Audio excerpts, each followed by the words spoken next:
Welcome to our channel. నేను Prashanth. Real ఎస్టేట్లో చాలామంది హైదరాబాద్లో ఇండ్లు కొనుక్కుందామని చెప్పేసి చాలా రకాలుగా చాలా ప్లేసెస్లో అయితే చూస్తూ ఉంటారు. కానీ రేట్స్ అయితే బీభత్సంగా అయితే ఉంటాయి. సో మరి 18 లక్షల్లోనే ఫ్లాట్స్ అనేటివి అమ్మకాలకి ఈ రోజుల్లో ఉన్నాయా, ఉంటే మరి ఏ ఏరియాల్లో ఉన్నాయి అనే విషయాలు అయితే తెలుసుకుందాం. దీని గురించి అయితే మాట్లాడేందుకు ప్రస్తుతం మనతో పాటు రియల్ ఎస్టేట్ ఎక్స్పర్ట్ రవికుమార్ గారు ఉన్నారు. నమస్తే అండి. నమస్తే సార్. ఈ రోజుల్లో హైదరాబాద్లో 18 లక్షలకి 20 లక్షలకి ఫ్లాట్స్, చిన్న చిన్న అపార్ట్మెంట్స్లో కానివ్వండి, చిన్న చిన్న 1 BHK 2 BHK కానివ్వండి, ఇలా వస్తున్నాయి అసలు ఈ రోజుల్లో? ఎస్ ఎందుకంటే మీరు ఈ రోజుల్లో అని మరీ నొక్కి ఒక్కాడిస్తున్నారు. ఎందుకంటే ఇది చాలా కష్టమైనటువంటి విషయం. చాలా తక్కువ, అంటే అంతో చాలా లిమిటెడ్ క్వాంటిటీ అలాంటి ఫ్లాట్స్ మనకి అవుట్స్కట్స్లో దొరుకుతున్నాయి. ఏవైతే పాత గవర్నమెంట్ కేసీఆర్ గవర్నమెంట్లో కట్టారు కొన్ని బిల్డింగ్స్, అవన్నీ కూడా 1 BHK 2 BHKవి. కొన్ని అన్న అవుట్ రేట్లో ఫస్ట్ కమ్ ఫస్ట్ సర్వ్ బేసిస్లో, మిగతావన్నీ ఈ విధంగా మీరు చెప్పిన 18 to 20 lakhs మధ్యన ఇలాంటివి వాళ్ళు ప్లాన్ చేసి మన వాళ్ళందరికీ కూడా ఓపెన్ అప్లికేషన్స్ అడిగి, మరి పాతకాలంలో మీకు తెలియకపోయిండొచ్చు, పాతకాలంలో కుక్కటపల్లి హౌసింగ్ బోర్డు కానీ, లేకపోతే మన NGO కాలనీ కానీ, మౌలాలీలో హౌసింగ్ బోర్డు కాలనీలు కానీ, ఈ బాగ్లింగపురిలో హౌసింగ్ బోర్డు కాలనీలు కానీ, ఇవన్నీ కూడా ఆ విధంగా ఆప్షన్స్ జరిగేవి అనమాట. ఆ విధంగా అంటే బిట్స్ కాన్ఫర్ చేసేవాళ్ళు, లాటరీలో వచ్చేది, లాటరీలో వచ్చిన వాళ్ళకి అవి అలాట్ అయ్యేవి. అవన్నీ ఇన్స్టాల్మెంట్లు కట్టుకోవటము, లేకపోతే బ్యాంకులు టైఅప్ చేసి బ్యాంకుకి ఇన్స్టాల్మెంట్లు కట్టుకోవటము, ఇలాగా రకరకాలైనటువంటి స్కీమ్లలో ఆ రోజుల్లో హౌసింగ్ బోర్డు చాలా యాక్టివ్గా ఉండేది. అర్థమైందండి.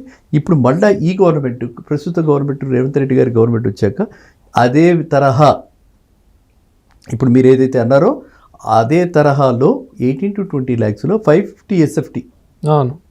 మరి అలా అని చెప్పి 1000 SFT రాదు. కన్స్ట్రక్షన్ కాస్ట్ చాలా పెరిగిపోయింది కదా. కన్స్ట్రక్షన్ కాస్ట్ సుమారుగా ఇవాళ ఎంత ఉంటుంది మీ ఉద్దేశంలో చెప్పండి? Construction cost per square feet ఇలా మామూలు కట్టుకోవాలంటే కూడా మినిమంలో 1500 నుంచి 2000 రూపాయల దాకా కన్స్ట్రక్షన్కే ఉంది. కాబట్టి వాడు 550 SFT మాత్రమే ప్లాన్ చేసి, ఇలాగా ఎకనామికల్లీ వీకర్ సెక్షన్ అంటే ఇంకా పూర్తి గైడ్లైన్స్ దాని మీద రాలేదు. ఆ పూర్తి గైడ్లైన్స్ వచ్చాక మనకి పూర్తిగా క్లియర్గా మనకి అందరికీ కూడా దాని గురించి మనకు తెలుస్తుంది అనమాట. ఇప్పుడు ప్రస్తుతం ఏంటంటే వాళ్ళ ఆలోచన ఏంటంటే, ఈ విధంగా 20 lakhs లోపల ఆ 550 SFT ఇల్లు, దిస్ ఇస్ అంటే అదర్వైజ్ కాల్డ్ 1 BHK, మీరు చెప్పినట్టుగా 1 BHK, లేకపోతే దాన్ని కొంచెం చిన్నగా చేసి 2 BHK 550 to 650 మధ్యన అట్లాంటి ప్లేసెస్లో మనకి ఇటువైపు వెళ్తే మియాపూర్కి యువతలు అక్కడ ఉన్నాయి. అలాగే మన పోచారం దగ్గర, అంటే ఇన్ఫోసిస్ చూసారా, పోచారం అక్కడ గట్కేసర్ రోడ్డు మీద, వరంగల్ హైవే మీద అక్కడ, ఆ విధంగా ఇటువైపు మనకి మేడ్చల్ రోడ్డు మీద, ఈ విధంగా వాళ్ళు టౌన్షిప్స్ ప్లాన్ చేస్తున్నారు. ఇదే కాకుండా చుట్టూ RRR రీజనల్ రింగ్ రోడ్డుకి చుట్టూ కూడా ఇలాంటి హౌసింగ్ బోర్డు టైప్లో కమ్యూనిటీ డెవలప్ చేసి, ఇది సామాన్య మానవులందరికీ అందుబాటులో ఉండేందుకు రేవంత్ రెడ్డి గారి యొక్క అది ఒక వ్యూహం అనమాట, ఒక ప్రణాళిక. ఎందుకంటే ఆయన ఆ కార్డు మీద గెలిచారు కదా. అందరికీ కూడా కామన్ మ్యాన్స్ గవర్నమెంట్ అని, మార్పు రావాలని చెప్పి, అందరికి అందుబాటులో రావాలని చెప్పి చేయటం వల్లే కదా మరి ఇప్పుడు గవర్నమెంట్ మనకు వచ్చింది రేవంత్ రెడ్డి గారిది. సో కాబట్టి ఆయన ఆ విధంగా ఆలోచిస్తున్నారు. సో ఆ విధంగా ఇలాంటి ప్లేసెస్లో మనకి రాబోయే కాలంలో ఇలాంటివి ఏదో ఒక ప్రణాళిక వస్తుందని ఆశించవచ్చు. కానీ అది అందరికీ ఎలిజిబిలిటీ అందరికీ ఉండదు. అంటే పెద్ద పెద్ద వాళ్ళు కూడా దానిలో నిలబడి తీసేసుకుంటారు. మనకి జనాలు ఎలా ఉన్నారు ఇప్పుడు, మామూలుగా పాతకాలంలో కాదు, అయ్యో ఇది మంది కాదు మనం ఎందుకు ముట్టుకోవాలని లేదు, కాబట్టి వీళ్ళు కూడా తీసేసుకుంటారు. కానీ ఇది మాత్రం ఒక క్రమ పద్ధతిలో ఒక సీలింగ్ పెట్టి ఇంత ఇన్కమ్ వచ్చిన వాళ్ళకి మాత్రమే. సో నా ఉద్దేశంలో అది ఒక సంవత్సరానికి 2.5 lakhs 3 lakhs, అంటే 25,000 ఆ లోపల ఉన్నటువంటి ఇన్కమ్ ఉన్నటువంటి వాళ్ళకి మాత్రమే దీనిలో ఇలాంటి వాటిని కొనుక్కోవడానికి అర్హత పెట్టి, ఈ అంతకంటే ఆదాయం లేని వాళ్ళకి మాత్రమే, అండ్ సొంత ఇల్లు లేని వాళ్ళకి. ఆల్రెడీ మీకు ఇల్లు ఉందనుకోండి, ఉందా మీకు? అవును, చెప్పండి. అంటే విలేజ్లో లేదు కదా. కాబట్టి లేకపోయిన వాళ్ళకి మాత్రమే, ఉన్న వాళ్ళకి మళ్ళీ దీనిలో అలాంటి అర్హత లేకుండా లేని వాళ్ళకి మాత్రమే ఇలాంటి ఇల్లు ఇద్దామని చెప్పి ఒక ఆలోచనలో ఉన్నారు గవర్నమెంట్. సో ఇది చాలా మంచి ఆలోచన, అందరూ కూడా హర్షించదగ్గ ఆలోచన. ఇట్లాంటిది మీకు రాబోయేది మాత్రం అవుట్స్కట్స్లో వస్తాయి. ఇటు ఎవరికైతే మనకి వెస్ట్ సైడ్ ఇంట్రెస్ట్ ఉందో వాళ్ళంతా కూడా దే షుడ్ బి ప్రిపేర్డ్. వాళ్ళ కోల్లూరు దగ్గర నుంచి అక్కడ మనకి వెళ్తుంటే కూడా మీకు అవుటర్ రింగ్ రోడ్ నుంచి వెళ్తుంటే బిట్వీన్ కొల్లూరు టు పటాన్చెరు మధ్యలో లెఫ్ట్ సైడ్ రైట్ సైడ్ కూడా ఫ్లాట్స్ ఉన్నాయి. అలాంటి సముదాయాలు మీరు చూసుంటారు. అలాగే పాతకాలంలో రాజీవ్ గృహకల్పాలు ఉండేది. ఒకప్పుడు రాజీవ్ గృహకల్ప ఆ ఇళ్ళు చిన్న చిన్న ఇళ్ళు అవి ఆ రోజుల్లో చాలా తక్కువ రేటుకి 50,000కి అలా ఇచ్చేసేసారు. అవి మళ్ళీ బాగాలేదని చెప్పి చిన్న గదులు అని చెప్పి ఇలా మళ్ళీ చాలామంది మైగ్రేషన్ ప్రాబ్లమ్స్ వచ్చాయి.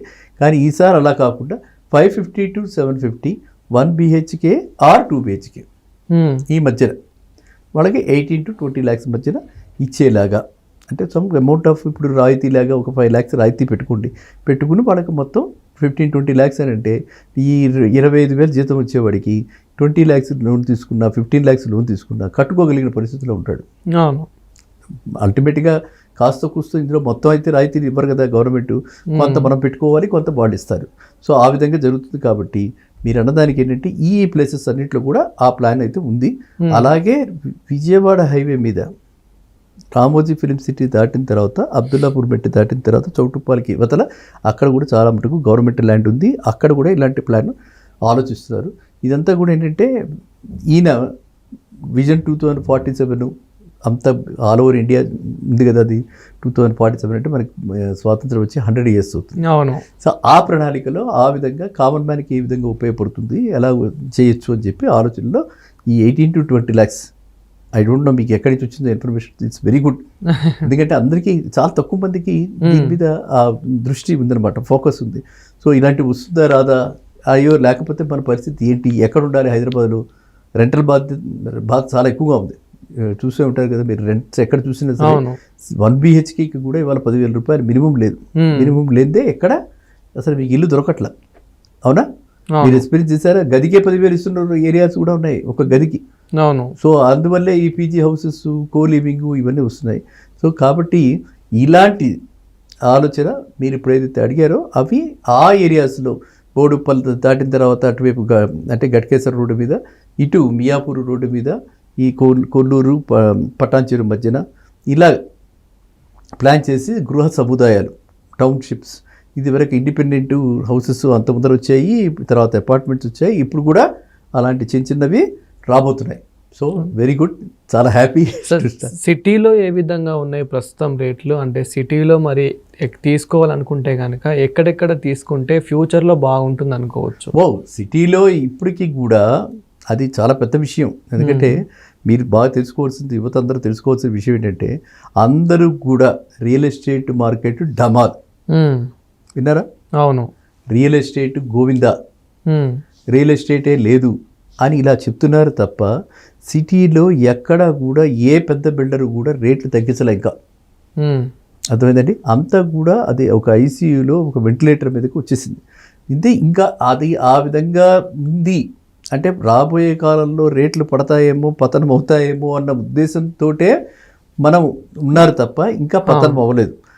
ఆన్ ది ఎడ్జ్లో ఉంది రియల్ ఎస్టేట్ మార్కెట్ తెలంగాణలో. ఇంకా పడింది మాత్రం నేను అనను, ఎందుకంటే రేట్లు ఎవరు తగ్గించలేదు. ఇప్పుడు ఏం చేస్తున్నారు, తెలిసిన వాళ్ళకి కొంత మనం లోగుట్టుగా అందరికీ కూడా సీక్రెట్గా ఏదో 2-3 ఫ్లాట్స్ అమ్మటం, రేట్లు మళ్ళీ పెంచుకోవచ్చేమో అని అలా ఆశతోటి అలా పొడిగిస్తూ పోతుంది తెలంగాణలో. సో ఇప్పుడు మీరు అన్న దానికి అరౌండ్ 5,000 రూపీస్ ఎస్ఎఫ్టీ పెట్టుకుంటే మనకి కొల్లూరు దగ్గర, వెలిముల దగ్గర, కోంపల్లి దగ్గర, ఓకేనా, ఈ తర్వాత మనకి ఉప్పల్ దాటిన తర్వాత గట్కేసరికి వెళ్ళే దారిలో ఇన్ఫోసిస్ ఉంది కదా, పోచారం, అది అక్కడ ready to move, Hayathnagar దగ్గర, ఈ రోడ్డుకి అటు ఇటు. ఎందుకంటే ఆ కనెక్టివిటీ అంత బ్రహ్మాండంగా ఉన్నప్పుడు మీకు 2 kilometers ఎక్కువ వెళ్తే నష్టం ఏంటి? ఇప్పుడు ఎల్బీ నగర్ నుంచి హయత్ నగర్ దాకా మెట్రో వెళ్తుంది. మెట్రో హయత్ నగర్ దాకా వచ్చేస్తున్నప్పుడు హయత్ నగర్ నుంచి 2-3 kilometers అంటే 10 నిమిషాల్లో మీరు హయత్ నగర్లో ఉంటారు. ఎప్పుడైతే మీరు మెట్రో వచ్చింది, మీకు జూబ్లీ హిల్స్, బంజారా హిల్స్ ఎక్కడికి వెళ్ళాలన్నా కూడా 1/2 hour 45 minutes మ్యాక్సిమం. ఈ మూల నుంచి అమరకి 45 minutes వెళ్ళిపోతున్నాం ఇప్పుడు. అవునా? సో ఆ విధంగా చూసుకుంటే city is expanding and affordable places, ఇవన్నీ చుట్టూ అంతా కూడా అఫోర్డబుల్ ప్లేసెసే. అండ్ స్టాండర్డ్ అపార్ట్మెంట్స్ చాలా ఉన్నాయి, చాలా బ్యూటిఫుల్గా కడుతున్నారు. కాబట్టి వాటిల్లో మనం ఇచ్చేద్దాం, అంటే అందరూ కూడా అందులో ఇన్వెస్ట్ చేయొచ్చు. ఆ విధంగా ముందుకెళ్దాం.